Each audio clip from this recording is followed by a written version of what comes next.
नमस्कार, news room live में आप सभी का स्वागत है। 4 बजे के 4 बड़ी खबरों के साथ मैं हूं आपके साथ आयुष चतरान। चलिए एक एक करके ये चारों बड़ी खबरें आपको बताते हैं विस्तार पूर्वक। सबसे पहले तस्वीरों के जरिए समझिए कि आज की ये 4 बड़ी खबरें क्या हैं।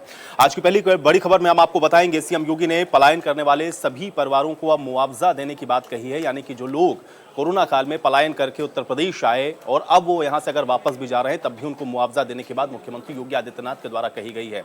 इस खबर में और क्या कुछ महत्वपूर्ण बात है ये हम आपको आज विस्तार पूर्वक बताएंगे। दूसरी खबर हम आपको बताएंगे, बीएसपी अध्यक्ष मायावती ने ट्वीट करके अखिलेश यादव के ऊपर निशाना साधा है और निशाने पर लेते हुए उन्होंने कहा है कि सपा शुरू से ही दलित और पिछड़ों का तिरस्कार करती रही है। मायावती ने और क्या कुछ कहा है और ये जो आरोप प्रत्यारोप है इसको किस तरह से देखा जाए ये भी हम आज आपको विस्तार पूर्वक बताएंगे। इसके अलावा तीसरी खबर हम आपको ये बताएंगे कि अवैध धर्मांतरण के मामले में एटीएस ने अब्दुल्ला को गिरफ्तार किया है। ये गिरफ्तारी कैसे हुई है, एटीएस ने किस तरह से ये गिरफ्तारी की है और अवैध धर्मांतरण का ये पूरा मामला क्या है, ये भी हम आपको विस्तार पूर्वक बताएंगे। इसके अलावा इस जांच में 100 करोड़ रुपए आने का खुलासा भी हुआ है और अंतिम और चौथी खबर हम आपको ये बताएंगे कि गोरखपुर में डॉक्टरों से 2 करोड़ रुपए की रंगदारी मांगी गई है और रंगदारी मांगने के पीछे भी किस तरह से ये जो पूरा नेक्सस है वो काम कर रहा था, ये भी हम आज आपको विस्तार पूर्वक बताने वाले हैं।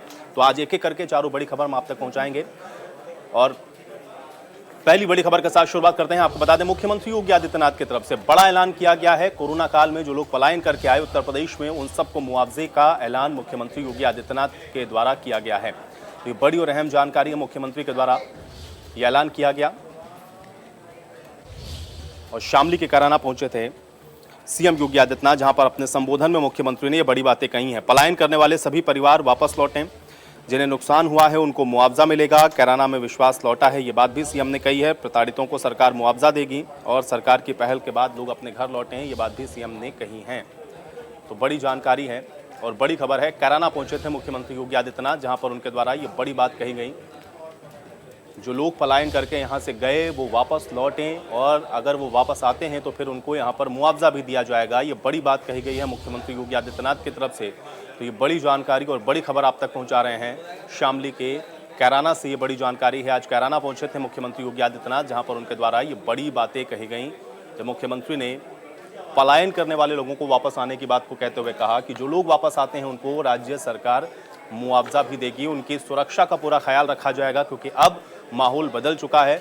अब प्रदेश के अंदर वैसी स्थितियां नहीं हैं। कैराना में लोग आकर के अपना जीवन यापन एक बार फिर से कर सकते हैं और पहले की ही तरह वो अपने जो रोजगार हैं उसको भी यहाँ पे संचालित कर सकते हैं। अब किसी भी तरह के डरने की कोई बात ऐसे लोगों के लिए नहीं है। तो ऐसे परिवार को आह्वान करते हुए मुख्यमंत्री के द्वारा ये बड़ा ऐलान किया गया है। कैराना में एक जनसभा को संबोधित करते हुए मुख्यमंत्री ने इन बड़ी बातों को कहा। जब मुख्यमंत्री ने इन बातों को एक बार फिर से दोहराया कि जो लोग कैराना वापस आना चाहते हैं उनको कैराना वापस आना चाहिए और उन सभी को मुआवजा उत्तर प्रदेश सरकार के द्वारा दिया जाएगा। जिसको जितना नुकसान हुआ है उसको उतना मुआवजा मिलेगा, क्योंकि कैराना में एक बार फिर से विश्वास लौटा है। ये बड़ी और अहम जानकारी, बड़ी खबर आप तक हम पहुंचा रहे हैं। इसके अलावा प्रताड़ितों को सरकार मुआवजा भी देगी, यानी कि ये वो लोग जो कि कैराना में अपने घर को छोड़ के चले गए थे, अपने घरों को बेच के चले गए थे या डर के कारण अपने घरों को उन्होंने छोड़ दिया था, उन सभी को वापस आने की अपील की गई है मुख्यमंत्री योगी आदित्यनाथ के द्वारा।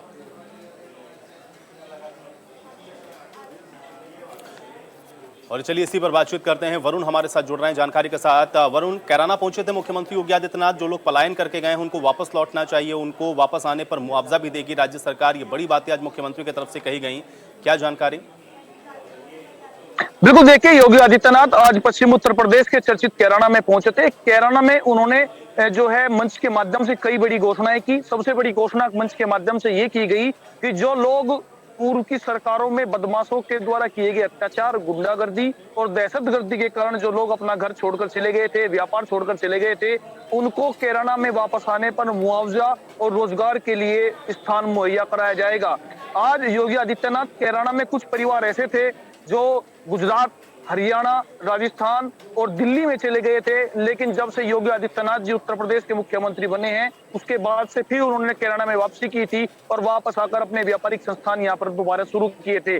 तकरीबन 1 घंटे तक जो लोग पलायन करके चले गए थे उन परिवारों से बात की, उन परिवारों के बीच में रहकर ही उनके साथ बैठकर योगी आदित्यनाथ ने खाना खाया। उसके बाद एक बड़ी जनसभा का आयोजन किया गया था और जनसभा में जो मुख्य कार्य किया गया, जिसका शिलान्यास आज किया गया, वो थी पीएससी कैंप की स्थापना।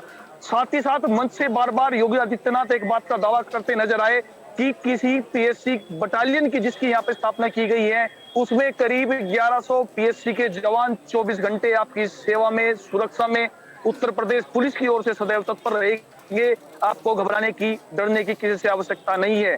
साथ ही योगी आदित्यनाथ ने जो विपक्ष के नेता हैं उन पर भी निशाना साधा। उनका मुख्य निशाना कांग्रेस की नेता प्रियंका गांधी रही, उनका मुख्य निशाना सपा के राष्ट्रीय अध्यक्ष अखिलेश यादव रहे। उन्होंने कहा कि जो लोग पूर्व के समय में मंदिर जाने तक से प्रवेश करते थे, अब उनके माथे पर चंदन के तिलक लगे हैं और माथे पर बड़े बड़े टीके लगे हुए हैं। जी बिल्कुल वरुण, लेकिन और बड़ी बातें क्या कही गई? तो पलायन को लेकर के ये मुख्यमंत्री ने स्पष्ट कर दिया कि जो लोग वापस आना चाहते हैं या जिनको जो नुकसान हुआ है उसकी भरपाई राज्य सरकार करेगी, मुआवजे के तौर पर उनको दिया जाएगा। कराना के अंदर माहौल बदल गया है, इन बातों को तो दोहराया। इसके अलावा भी बड़ी घोषणाएं क्या की गई इस वक्त मुख्यमंत्री के द्वारा जब कराना में वो जनता को संबोधित कर रहे थे? थोड़ा इसको भी स्पष्ट करें वरुण। बिल्कुल, देखिए मंच के माध्यम से उन्होंने एक बार फिर जो गुंडे हैं, जो माफिया हैं, उनको एक बार फिर कड़ा संदेश दिया है। उन्होंने कहा है कि किसी भी सूरत में गुंडागर्दी बर्दाश्त नहीं की जाएगी। अब वो लगातार संदेश देते रहे कि अब कैराना में माफिया खुद गले में तख्ती टांग कर थाने पहुंचते हैं और अपराध से तौबा करते हैं। उन्होंने पूर्व के जो बदमाश रहे, जो पूर्व में माफिया रहे, पूर्व में गुंडे रहे, जिनके एनकाउंटर्स हुए, और कुछ बदमाश ऐसे रहे जो वर्तमान में जेल के अंदर है, उन सबका नाम न लेकर फिर बात दोहराई कि जो गुंडे नागरिकों को परेशान करते थे, व्यापारियों को परेशान करते थे, वो अपने उचित स्थान पर पहुंच गए हैं। योगी आदित्यनाथ ने कैराना को शास्त्रीय संगीत से जोड़ते हुए गोरखपुर से उसका जो है संबंध जो है टटोला कि कैराना शास्त्रीय संगीत का गढ़ रहा है। कैराना घराना शास्त्रीय संगीत के माध्यम से पूरी दुनिया में जाना जाता था कि जिस प्रकार से गोरखपुर में गोरखनाथ मंदिर आत्महत्या के लिए जाना जाता है, एक धार्मिक संस्था के लिए जाना जाता है, उसी प्रकार से कैराना भी एक धार्मिक नगरी रहा है। जी चलिए वरुण, बहुत शुक्रिया फिलहाल इस बातचीत और जानकारी के लिए। हालांकि मुख्यमंत्री ने जो बातें कही हैं उसका असर कितना होता है वहां पे स्थानीय लोगों पे, और क्या जो लोग यहां से पलायन करके गए थे वापस, क्या वो वापस लौट के आएंगे, ये देखना भी अपने आप में बहुत महत्वपूर्ण होगा, क्योंकि मुआवजे की बात भी मुख्यमंत्री योगी आदित्यनाथ के द्वारा यहां पर कही गई। अब अगली बड़ी खबर का रुख कर लेते हैं। आपको बता दें, बड़ी और अहम जानकारी है, मायावती की तरफ से एक ट्वीट किया गया है जिसमें उन्होंने अखिलेश यादव के ऊपर निशाना साधा और उन्होंने समाजवादी पार्टी को निशाने पर लेते हुए ये कहा कि समाजवादी पार्टी ने दलितों से जुड़े हुए जो महापुरुष हैं उनका अपमान हमेशा से किया है। तो ये बड़ा बयान दिया है मायावती ने, जिसमें उन्होंने सपा को लेकर के निशाना साधा, जिसमें उन्होंने कहा है कि दलित और पिछड़ों का तिरस्कार शुरुआत से ही समाजवादी पार्टी करती रही है। इसके अलावा सपा ने गुरुओं और महापुरुषों का तिरस्कार किया है। संत रविदास नगर बनाने का विरोध भी मायावती की तरफ से किया गया था। तो ये बड़ी बातें कही गई हैं मायावती की तरफ से ट्वीट करते हुए। ट्वीट आप इस समय देख रहे हैं, मायावती ने ट्वीट किया है जिसमें उन्होंने कहा है कि दलितों और पिछड़ों में जन्मे महान संतों का तिरस्कार समाजवादी पार्टी ने किया, और जिस समय संत रविदास नगर को जिला मुख्यालय बनाया गया था उस समय भी समाजवादी पार्टी ने इसका विरोध किया था, और संत रविदास को लेकर के जो विरोध है वो समाजवादी पार्टी का खुल करके सामने आया था, और इसी को आधार बनाते हुए मायावती ने समाजवादी पार्टी को भी निशाने पर लिया है। 2 ट्वीट किए गए हैं मायावती की तरफ से, एक के बाद एक, जिसको आप इस समय देख रहे हैं। उस ट्वीट के माध्यम से अखिलेश यादव के ऊपर यह बड़ा निशाना साधा है, बड़ा हमला बोला है मायावती ने, जिसमें उन्होंने दलित, पिछड़े और उन महापुरुषों की बात को कहते हुए समाजवादी पार्टी को निशाने पर लिया, जिसमें उन्होंने इस बात का जिक्र किया और ये कहा कि मायावती की तरफ से जो बातें कही जा रही हैं उसमें उन्होंने इस बात को स्पष्ट तौर पर सामने रखा, जिसमें उन्होंने बताया कि संत रविदास नगर बनाने का विरोध मायावती के द्वारा कहा गया, समाजवादी पार्टी ने किया था। सपा ने गुरुओं और महापुरुषों का तिरस्कार किया। ये बड़ी बातें मायावती ने कही हैं, तो बड़ी जानकारी है। समाजवादी पार्टी के ऊपर यह बड़ा हमला बोला गया है बहुजन समाज पार्टी की तरफ से। मायावती ने यह ट्वीट करते हुए समाजवादी पार्टी को निशाने पर लिया है। तो बेहद अहम है ये ट्वीट, क्योंकि उत्तर प्रदेश में आप इस समय देख रहे हैं कि विधानसभा के चुनाव होने हैं, चुनावी मौसम है, और लगातार दलित पिछड़ों को साथ मिलाने की कवायद सभी पार्टियों के द्वारा की जा रही है। मायावती, जिनका एक बड़ा वोट बैंक दलित और पिछड़ा वर्ग है, ऐसे में उस पर समाजवादी पार्टी किसी भी तरह से सेंध ना लगाए, उससे भी जोड़कर आप इसको देख सकते हैं। और एक बड़ा हमला है मायावती की तरफ से समाजवादी पार्टी को निशाने पर लेते हुए, जब उन्होंने अपने शासनकाल का जिक्र करते हुए इस बात को स्पष्ट तौर पर कहा कि किस तरह से जब संत रविदास नगर को जिला मुख्यालय बनाया गया तब इसका विरोध किया गया था समाजवादी पार्टी की तरफ से। तो बड़ी जानकारी और बड़ी खबर आप तक पहुंचा रहे हैं। खुर्रम हमारे साथ जुड़ रहे हैं जानकारी के साथ। खुर्रम, मायावती ने जो 2 ट्वीट किए एक के बाद एक तो उन्होंने कहा कि दलितों का और पिछड़ों का हमेशा से जो असम्मान है या एक तरीके से अनादर है समाजवादी पार्टी करती रही, के साथ में वो ये भी जोड़ रही हैं कि जब संत रविदास नगर को जिला बनाया गया तो उस समय भी समाजवादी पार्टी ने इसका विरोध किया था। क्या मायने समझे जाए इसके? देखिए साफ है, जब चुनाव होता है तो हर कोई अपने किले को सहेजता है, उसे और पुख्तगी देता है और यही बात मायावती के इस टूर से जाहिर होती है। क्योंकि मायावती का जो पूरा जो खेल है, जो पूरी चौसर का उन्होंने पूरा चेस बोर्ड है, वो पूरा दलित वोट बैंक पर ही निर्धारित है।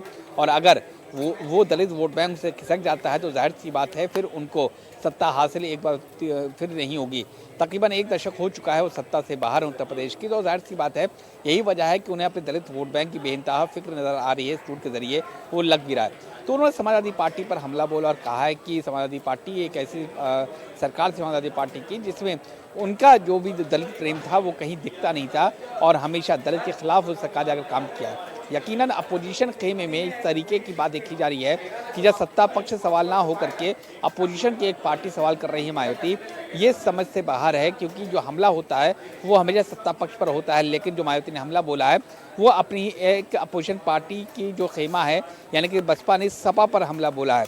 और अब जाहिर सी बात है इससे ये स्थापित करना चाहती हैं कि जो समाजवादी पार्टी है कम से कम उसमें दलित वोट बैंक शिफ्ट ना हो पाए, इस बात की फिक्र है मायावती को।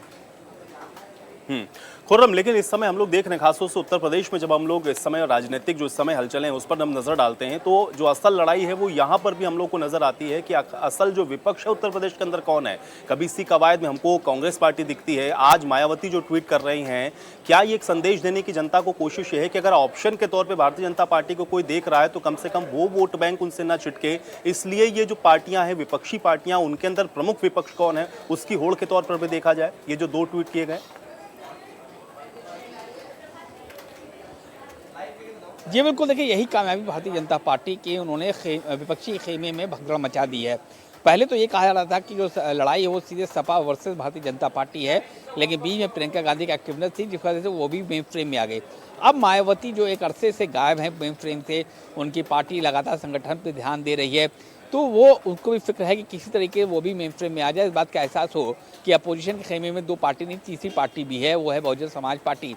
तो ये इस नज़रिए से भी इस टूट को देखा जा सकता है। लेकिन ये बात बिल्कुल साफ है, मायावती घेराबंदी कर रही हैं अपने दलित वोट बैंक का, क्योंकि उनको मालूम है अगर इस किले में से लग गई तो फिर उनकी हालत बेइंतहा ख़राब हो सकती है। यही वजह है कि दलित वोट बैंक को कैसे इंटैक्ट किया जाए इसके लेकर के वो लगातार प्रयासरत है, कोशिश कर रही हैं और ये ट्वीट का इसी नज़रिए से टूट को देखा जा सकता है।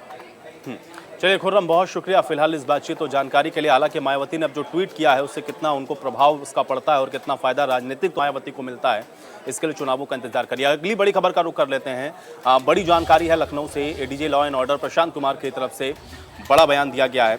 अवैध धर्मांतरण के मामले में जो गिरफ्तारी हुई है उसको लेकर के एडीजे लॉ एंड ऑर्डर की तरफ से ये बयान सामने आया है। तो बड़ी जानकारी और बड़ी खबर आपके स्क्रीन पर है। लखनऊ से ADJ law and order Prashant Kumar ने यह बयान दिया है।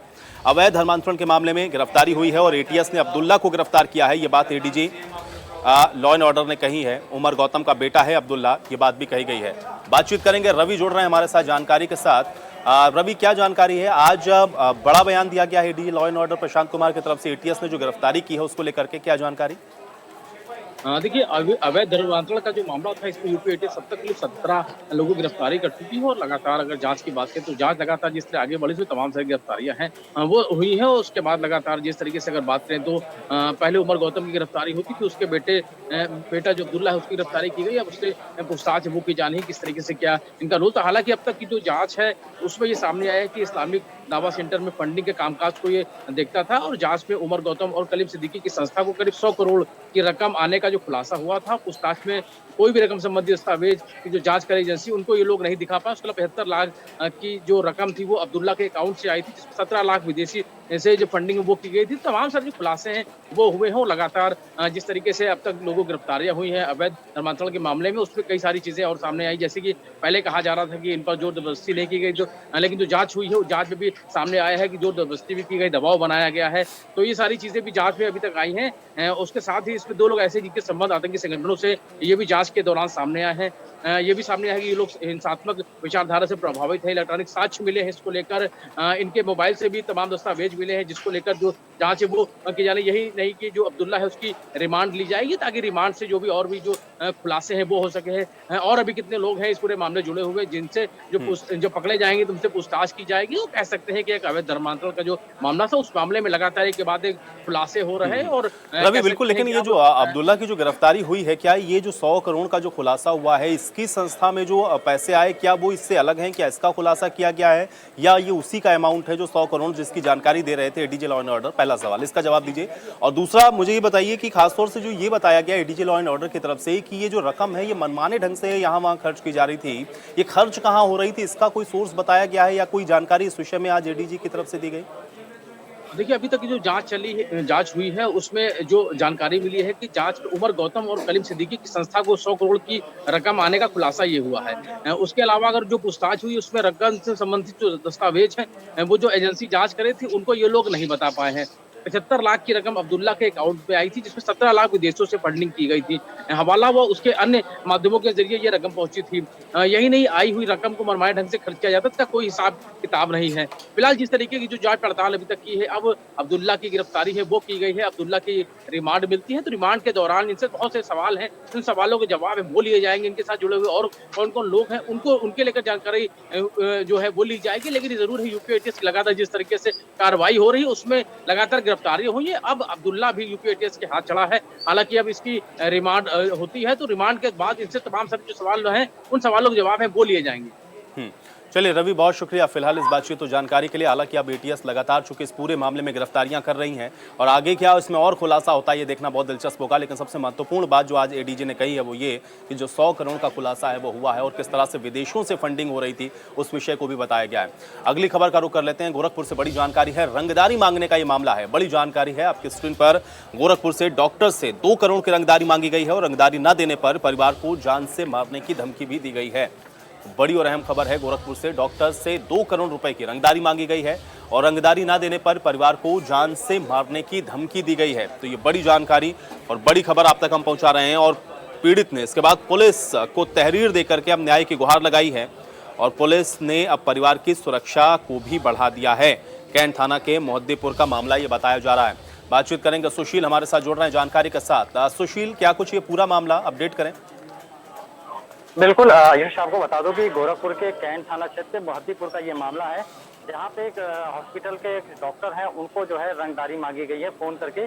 कल देर शाम जो है उनको फोन करके ये 2 करोड़ की रंगदारी मांगी गई है और न देने के एवज पे उन्हें जान से मारने की धमकी दी गई है, पूरे परिवार को मारने की धमकी दी गई है। क्योंकि पहले भी इस तरह की धमकी का भरे कॉल्स इनके पास आए थे, लेकिन उन्होंने इसको अवॉइड किया था, नजरअंदाज किया था। लेकिन अब दोबारा जब इस तरीके से आई है, गाली गलौज किया गया है और बाकायदे उन्हें जान से मारने की, उनके परिवार को जान से मारने की धमकी दी गई है, तो इस पूरे मामले को लेकर के डायल 112 पे भी सूचना दी गई और एसएसपी से भी पर्सनल जो है डॉक्टर्स ने बात की थी।